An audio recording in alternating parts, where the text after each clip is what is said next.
We got movies on book. We got them movies on book. We got them movies on book. I got them movies on book. Welcome, welcome, welcome, welcome. It's your weekly treat, your weekly good time, your weekly little endeavor into the world of movies and books. And, all the things that entail that all the things that go along. This is the show where we check out novelizations of famous movies. We enjoy ourselves here on the weekly. I do a couple chapters and we find out a little bit more about things. Right now we're doing Gremlins. Gremlins is an excellent book. It is actually opened up a whole new world to the Gremlins. I couldn't even believe how much stuff is going on in this book. It really is special. It's has decided to leaving a video. You're lying to me, buddy. You're lying. Doing this again, where it wants to be silly, and it's like, no. Leaving the so I don't believe it. Whatever. I ain't worried about it. I think it's gonna work out fine. We'll see. Hopefully, we maintain our smoothness.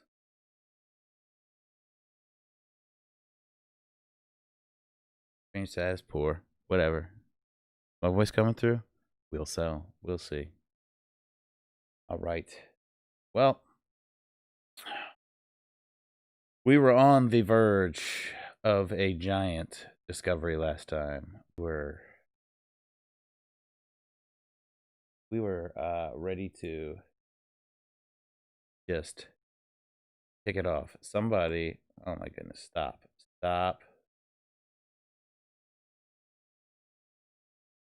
There we go. Sorry about my internet connection. It really sucks. We pay for good stuff, and for some reason it doesn't work. I need to check out a Wi-Fi booth. That's all there is to that.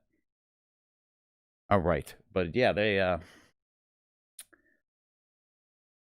last week they were about to hatch. Somebody had fed them past midnight. Oh, Mr. Billy did. Stripe was gonna play a joke and undo his lights, so he went and unplugged some plugs, but he unplugged the alarm clock. Billy then woke up past midnight and decided that they needed to be fed. So he was going to give them a good old feeding, no matter what. And that's where we're at. Not going to be a very long show today. We did that really long show on Saturday. So, but we're going to knock out a couple chapters in this guy. We're going to have a good time. Even if my thing's telling me I have a poor connection, it happens. It's part of life. Might be a little choppy. Might not. We'll see. Chapter 13. Usually, Pete Fontaine could not think of even one reason to be happy. Being 13, of course, he took such things as good health and plenty of food for granted, scoffing at his parents when they offered those everyday blessings as reasons for quiet celebration. No, Pete wanted more sensational and immediate reasons to be happy, and today he had not one, but two, but three. First of all, it was the last day of school until after New Year's. Okay, we're back to good. It says no data. What data? Oh crap! Getting data. Okay, whatever. I don't know what it's receiving. Also, the dog cam. I forgot to mention the dog cam. That is a new thing. They are sleeping and being wonderful, wonderful pooches. Okay. First of all, it was the last day of school until after New Year's, which translated into no homework, no boring classes, and plenty of morning sleep. Secondly, it was his last day as a Christmas tree, a chore he had enjoyed when he was 8, but now found so irksome he started dreading it in September. That meant that this evening, he had at least 9 months before the aggravation started building again. Third, and most important, he had called Marianne Fabrizio last night and laid the groundwork for his first major league date. True, he had not actually proposed a time and a place, but he had been on the verge several times, and she seemed invested in his conversation. Strolling toward school nearly 12 hours later, he could recall entire passages of their lengthy talk. Replaying segments now, he was disappointed to note he had passed up many excellent opportunities for jokes, suave observations, and date suggestion. But so what? All he had to do was run the soundtrack through the mind once again, and he walked and add the appropriately wise, clever, or bold comment. And while he was at it, he could add new lines for Marianne, most of them expressions of amazement at how she had somehow managed to overlook his tiger of a young man for so long. Becoming so caught up in his imaginary dialogue, Pete did not hear the footsteps behind him. Only when a new voice entered the scene did he snap back to reality. Hope I'm not butting into a private conversation, the voice said. It was Mr. Hanson. His eyes were bloodshot. He walked about without his usual springy step, Pete noted. Excuse me. Hi, he said. He was, of course, doubly embarrassed. It was bad enough that Mr. Hanson had overheard him talking to himself. Now, as he fell into step with Pete, he was going to subject him to possible execration by his classmates for fraternizing with the teacher. Short of being impolite or breaking into a sprint, however, there was a little Pete could do. I'm rehearsing my spiel as a Christmas tree, he explained, pleased that he had come up with something so quickly. Every year, I dress up as a Christmas tree and help my father sell them. Oh, yeah? Hanson smiled. I think I've seen you. Although I didn't know who it was under all those decorations, boy. You get lit up more than a town drunk, I'll bet. Yes, sir, Pete said, forcing himself to chuckle. He wondered how many times he had heard that one since he first put on the portable lights and tinsel. The other favorite wisecrack dealt with Pete's needling people. Heard anything from Billy? Hanson asked. I guess he's curious to know what I found out about the little animal he left here.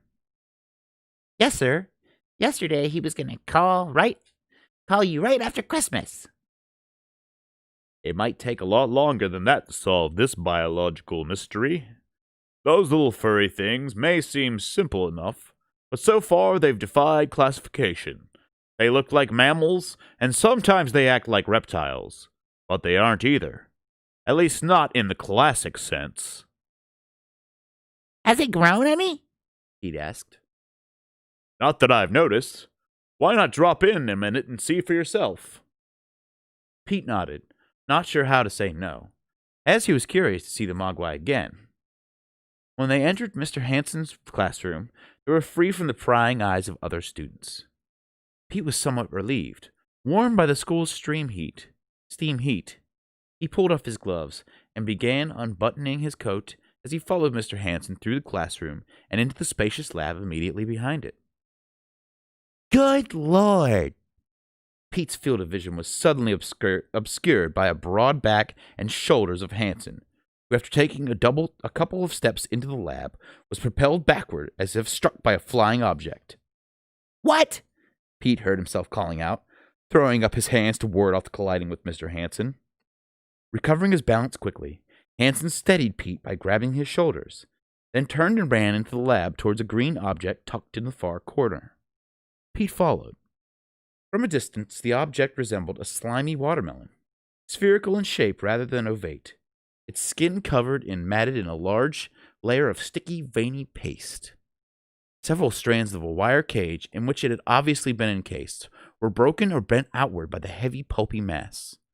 A faint crackling noise, like saliva being sucked through the teeth, emanated from the general area of the object as the running sore from its outer skin changed shape and texture, even as Pete and Hansen watched.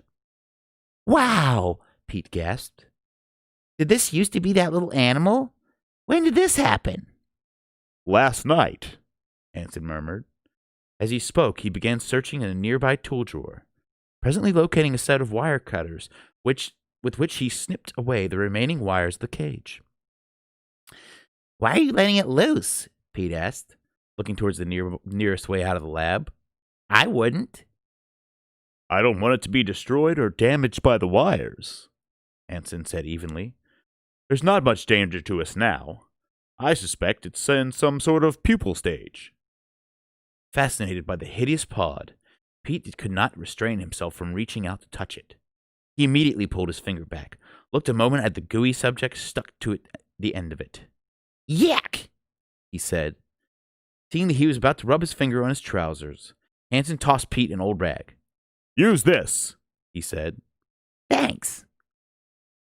Boy, it really sticks, Pete muttered, thankful that he had not used his pants as a receptacle for the gunk. He watched as Mr. Hansen circled the remains of the exploded cage, studying the monstrous green gooey ball from all angles. What did you say this was? He asked. A putrid stage? Pupil. Pupil stage, Hansen replied. Like a student in school? No, Hansen said. Although it comes from the Latin pupus, meaning boy. The pupil stage is the quiescent period in the development of an insect, following the larval, and preceding the adult stage. Inside, this is going through a stage. Like my mother? Pete smiled. The short period of familiarity with the object had already lessened many of his fears. Hansen smiled slightly. No, that's different, he explained. This is what we call a metamorphosis, a change in form, change in appearance. Yeah, like my mother. Hansen made a note on his clipboard, then suddenly dropped the pencil and snapped his fingers. Billy, he said, his voice tinged with alarm. Do you know his phone number? Sure, Pete asked. Why? Because, Hansen replied, it just occurred to me that if we've got one of these things, and it's kind of spooky, I wonder how he feels with 4. 4 of them. Holy crap. Go back to excellent connection. Yeah. That's what I like to see. All he could remember was the line from the invasion of the body snatchers. Where did they come from? Billy was still staring at the 4 faintly bubbling pustules, weighing whether he should try to slide quietly between them or make a mad dash for it. When the telephone rang, almost grateful for the interruption, he grabbed the receiver so quickly the rest of the phone fell noisily to the floor. He let it lie. Hello? Billy Peltzer. Yes? This is Roy Hansen. Something's developed here at the school lab. Yeah, it has here too.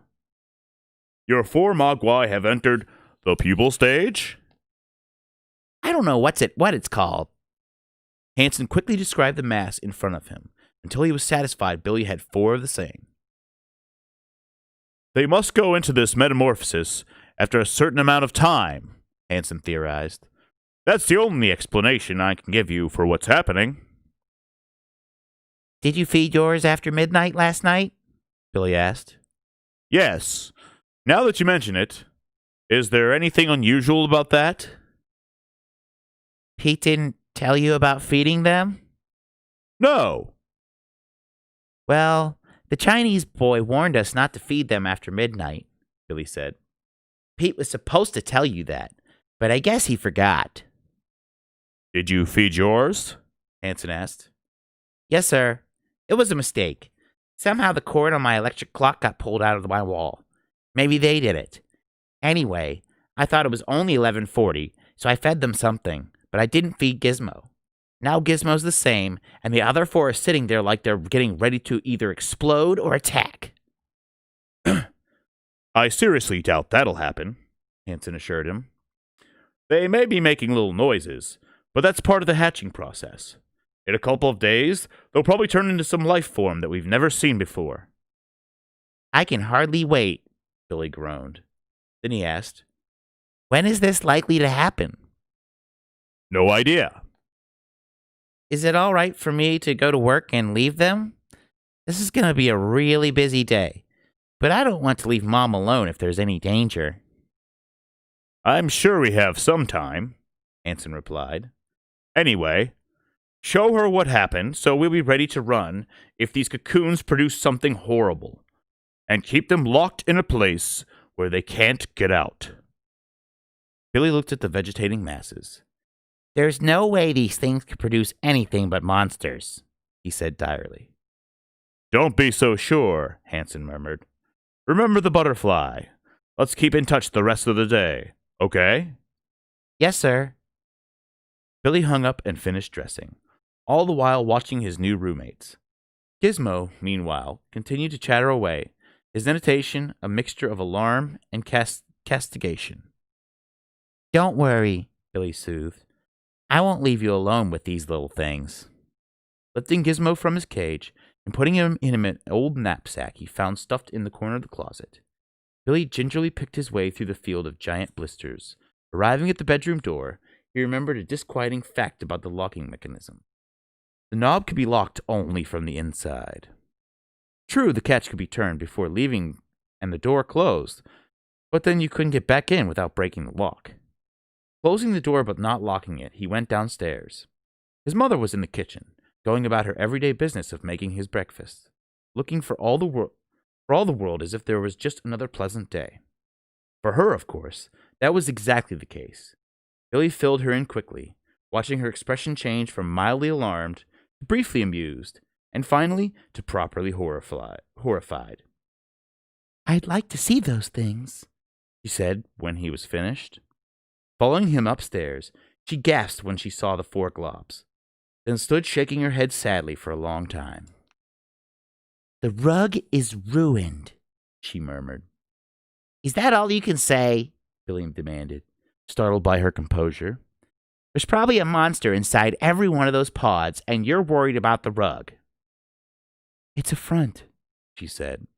Of course I'm terrified that those things are in my house, but until we find out what they are, there's not much we can do but watch. That'll be my assignment for the day. You go to work. All right, but I think we should lock the door, Billy replied. Oh, excuse me. Don't be silly. How will you get in then? We'd have to break the lock. Mom, listen, Billy said firmly. I'm not leaving the house if that door isn't locked. Oh, go on. I'll be all right. Lynn couldn't help smiling, though at his concern for her. Billy shook his head, started to reach for the latch. Come on, Lynn said, grabbing his hand. You'll be late, and jobs are hard to get these days. Then she added what she hoped would be a convincing fillip. Especially jobs where you work right next to somebody like Kate Beringer. It didn't work. I'm not going to the bank until that door is locked, Billy said resolutely. Your father won't like paying a locksmith when we have to get in again. But he'll like it when you're still alive, Billy countered. Shrugging, Lynn turned the knob to the door position and pulled the door closed. Billy tested it, nodded. As they walked downstairs, Billy still carrying Gizmo in the knapsack, Lynn could not resist adding an infelicitously thought. Suppose, she said, just suppose that whatever pops out of those pressure cookers is not only a monster, but a monster with pretty fair intelligence. Billy looked at her blankly. What I mean is, if they're smart, Lynn continued, won't they be able to figure out how to turn the latch and just walk out the door? Billy sighed. What she thought had some merit, of course. But he didn't want to think about it. If they're that smart, Mom, he said, I figure there's nothing the human race can do but learn how to surrender. Oh my goodness. My nasal cavities right now are not doing very well.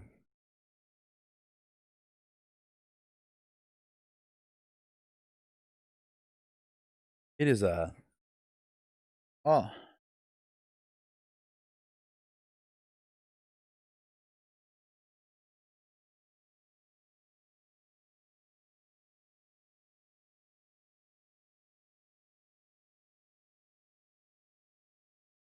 gonna make it to 15. And that's all we're gonna be doing today. I'm gonna get a little sip of this V8. And then on to chapter 5. I hear you if you're right. Yes. Very happy. Chapter 14. It was Friday, the day before Christmas Eve, and throughout Kingston Falls, the holiday buildup reached a crest, causing lethargy in some and hyperactivity in others. In school, youngsters squirmed in their seats, as resistant to instruction as a cat to sarcasm. Workers not under siege by last-minute shoppers went about their jobs in a desultory manner, like dieters approaching a plate of steamed carrots. In the shopping areas, it was a different matter, however, as the lazy or super efficient or guilt-ridden began their final sorties on the gift shops and department stores. Watching them carefully during the holiday season, one might have noticed a marked change in their attitudes as the days clicked off before Christmas. Friendly, even jovial, and outgoing at the beginning, now as the final shopping days approached, they resembled fierce, dedicated soldiers, or in some cases, zombies programmed to perform a specific task regardless of the obstacle. Driven by desperation/determination to ferret out those last few presents, their eyes focused only on their goals. Like a plane or ship moving through dense fog or dead of night, each was an isolated pulse of life surrounded by a vacuum. The only beacon ahead or the side was the gift. That something special that would bring a smile of delight to the person who had everything. From its Herbie, the kid who started looking forward to Christmas in February, that he need never fear disappointment again, or best of all, provide the equalizing element so that no one would feel cheated. Oh, okay. Okay, I'm sorry. Wow, I've got to call it. I've got massive onset headache from this. This is fuck. I don't know what's going on with my head.